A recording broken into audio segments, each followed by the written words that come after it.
hopefully my screen is sharing, and thanks to Omer for the last speech, a brilliant speech, and many other brilliant speakers as well. Okay, digital is physical.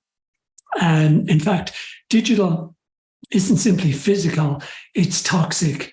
In a typical dump, digital technologies represent somewhere in the region of 70% of the toxicity.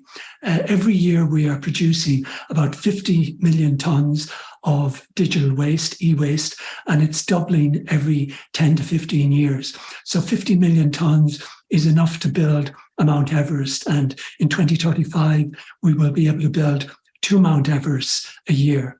Much of this waste is sent from the global north to the global south, to poorer countries, where it is dumped or burned the cables. This is the burning of cables to get some copper back.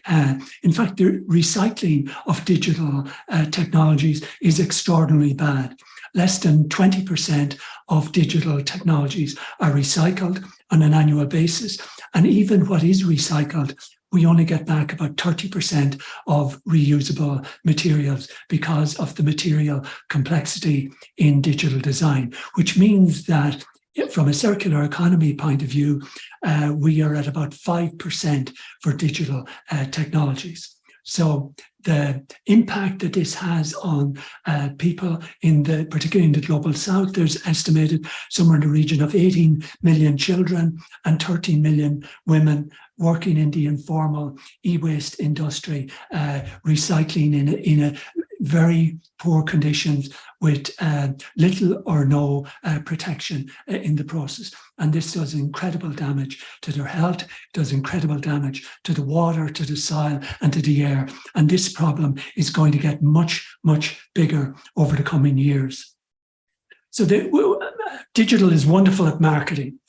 We talk about the cloud, but the cloud is very much on the ground.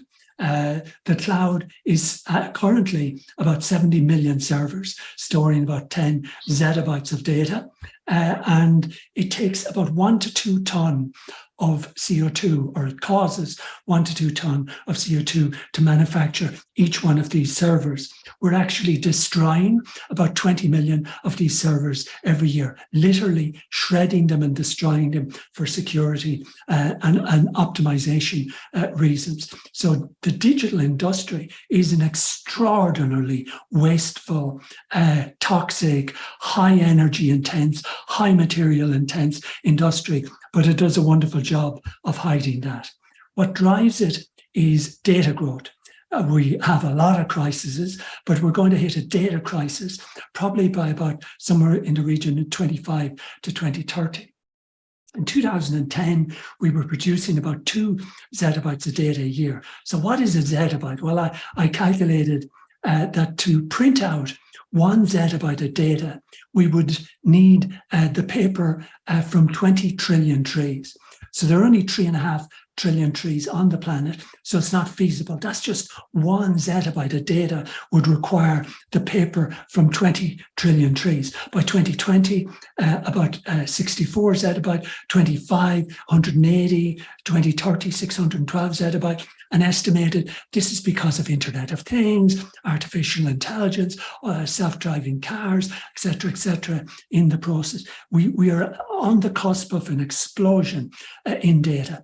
The amount of servers you need to store that for 2035 would be about 1.6 billion servers. So it would be 1 server for every 4 people on the planet at that stage. We are going to hit a crisis of data, as I said, probably by about 2030.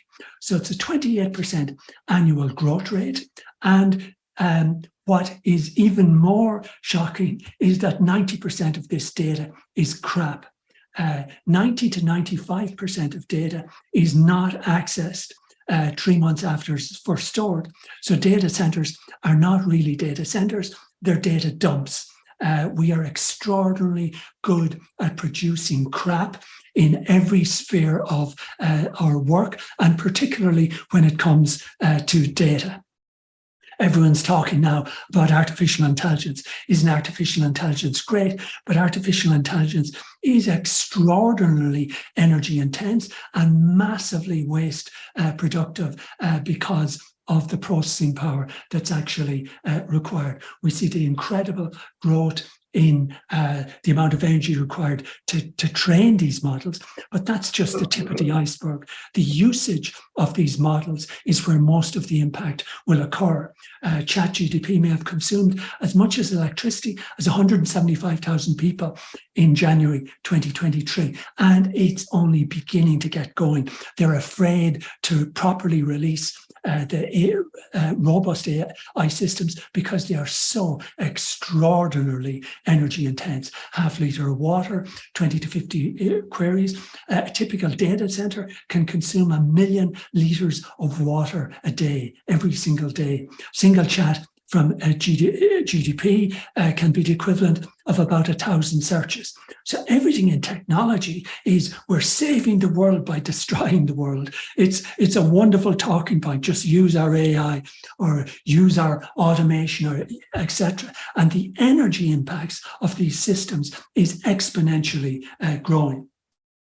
And the whole model, the whole material model of technology is extraordinarily abusive of the Earth's materials. In a typical smartphone, there are 70 materials. 20 or 30 years ago in a smartphone, there were only 4 or 5 materials. That phone was much more easy to recycle. It's almost impossible to recycle a small phone with 70 materials in it. But basically, the way we have costed these materials means that the value of the old phone is practically zero as well.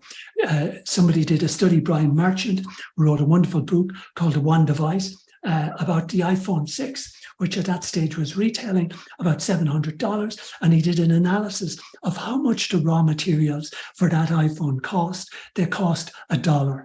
$1 for the aluminium, $1 for the lithium, $1 for all those 70 materials. No wonder we have horrible conditions in the mining industry globally when we take materials, these rare earth materials, etc., out at such extremely low cost. And the reason we're able to do that is we create massive quantities of waste. We don't clean up after ourselves in the mining process. Otherwise, it would be a lot more expensive.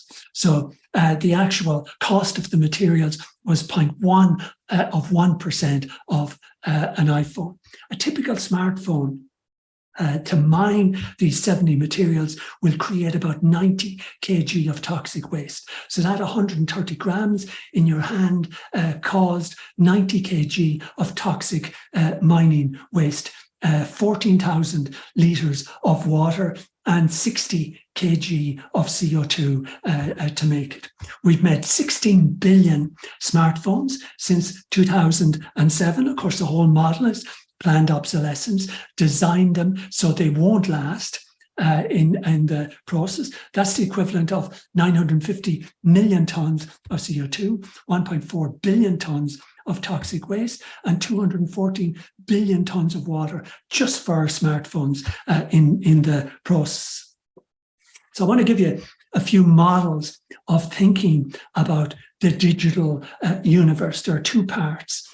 There's the material part, where most of the damage actually occurs in the actual physical things that we design and that we use. And then there's the data, but they are interrelated because data drives the devices. Now we want 5G, etc. in the process. So to understand the impact of digital from a device point of view, we need to look at 3 areas: the making of it, and typically for a consumer device, 80% of the damage will occur in the manufacturing. If it's like a server in a data center, a commercial digital device, that's about 50%. But most of the damage of digital has occurred before you've even bought the thing. So if we want to do something about digital, it's hold on. We need smartphones that last 10 years. We need laptops that last 20 years in the process. So there's the manufacture, the making, the use, particularly for smartphones and laptops. tends to be relatively less damaging than the other. Still damaging, but because they're designed for the batteries to last, etc., the use doesn't tend to be as great from the energy usage of a particular device. As I said, about the end of life is very negative because we don't recycle. 5% recycling, but most of the damage is in the manufacturing, some of the damage is in the use, and a lot of the damage is in the end of life or the recycling environment. So this is how to understand the device. If we want to understand the data, there are four elements in understanding the impact of data. Of course, data drives the device. The more data, the more expensive and the more energy intense the device. But just looking at data for the moment, there are four aspects to understanding data's impact. There's the creation of the data, the amount of effort that goes into creating that data. And of course, all data is created through the use of devices. So you allocate something to the overall life impact of the device. So there's the creation, there's the streaming or the uploading. So there's the movement of that data to the server, whether that server's in the cloud or in a local system. And then there's the use by somebody who's accessing or using that data. And then there's the storage of that data over the actual long term. So most of the impact, even though streaming and storage are very significant numbers, most of it is a kind of invisible or hidden or rarely accounted for. It's in creating the actual article, the amount of hours that went into it, the amount of hours, the amount of computers that were used doing the research in the process. And the use can be absolutely massive if we've got a lot of users. So, for example, the Firefox browser, they did analysis of their overall carbon impact, and they found 99% of it was on their user's device. And this is rarely calculated. The impact of what we create has on the people who actually use it. So from the data point of view, there's creation, streaming, use, and storage. From the device point of view, there's manufacturing, use, and end of life in the process. And we need to marry and understand all those impacts to get a true picture of the impact of digital. Everything is getting bigger, and it doesn't need to get. 8K videos, you can't see on a screen more than 2K. Everything is getting unnecessarily big. The big artificial intelligence models are 100 times bigger than they really need to. It's just that AI researchers love to do big models and throw huge energy because they feel that they can do whatever they want with energy. There's no rules that apply to them. The same everywhere. Web pages, most of my career has been involved in the web. In 2005, a typical web page was about 0.4 of a megabyte. Now it's up to 24 megabyte on average. Many web pages are at least 16 megabytes in actual weight. A well-designed website, web page, typical web page, could be 100 kilobytes if it was properly designed. But it's not properly designed because we have the culture now today of developer convenience. We make everything easier for the developers by giving them big, clumsy frameworks that have massive weights to them. So we've become extraordinarily lazy. In fact, we have not become extraordinarily lazy. We always were in the tech industry, very, very convenience and lazy driven, unless you go back to the 60s when we actually landed on the moon with much less processing power than is in a typical smartphone today. So there's massive waste in the whole connected digital industry. Programming. So thinking about these issues, everything in digital has an energy impact, either directly or indirectly. If we say the programming language C has an impact of 1, then C++ is 1.34, Java's almost 2, and JavaScript is 4 times. So JavaScript is almost 5 times more energy intense than C is in the process. The formats that we use, HTML is the most environmentally friendly way to communicate. 1,000 words in HTML is about 7 kilobytes. The same 1,000 words in a PDF is 63 kilobytes. So thinking about our formats and our uses. And I'd just like to leave you with a kind of a scale of impact. We should always be looking for the least energy intense way to communicate. And the most environmentally friendly way to communicate from a digital point of view is actually a text message. And a text file is the next best thing. So 1,000 words is about 6 kilobytes, but well-optimized HTML, it just adds another kilobyte to 1,000 words. You save it as a Word file, it's about 16. Badly optimized HTML is about 50, and a PDF is over 60. So we're seeing, and all of this is 1,000 words of text. So if we move to images, they say, oh, images are great. Most images on the web, they have no real benefit in the process, but images are more energy intense. 1,000 words is about 2 A4 pages. So I created 2 images, each the size of an A4 page. At 150 DPI, that was 178. At 150 JPEG, 404. You go up into 300 DPI, you're at a megabyte. So the difference in a megabyte and 6 KB from the image point of view. Let's go to audio. So 1,000 words is about 4 minutes of audio in the process. Now we're at megabytes. So 4 megabytes, 8 megabytes, you go to WAV, it's 66 megabytes. But it's when you go to video that you really see the damage actually happening. So 1,000 words, 4 minutes of video, 24 frames per second, 55 megabytes. YouTube standard 70. Full definition, full HD, 110. But you go to 4K, it's almost a gigabyte. And 8K, it's 2.4 gigabyte. You can't even see the difference beyond 2K in the vast majority of screens in the process. So we have this behavior in the digital industry of wanton waste and the creation of stuff, not managing it, saving files, and that we're never going to use again, and we're going to hit a data crisis by 2030, and we really need to do something about it now. Digital is at this moment far from being a saver of crises and the planet. It is a hidden hand in the climate crisis for this and many other reasons. Thank you for listening.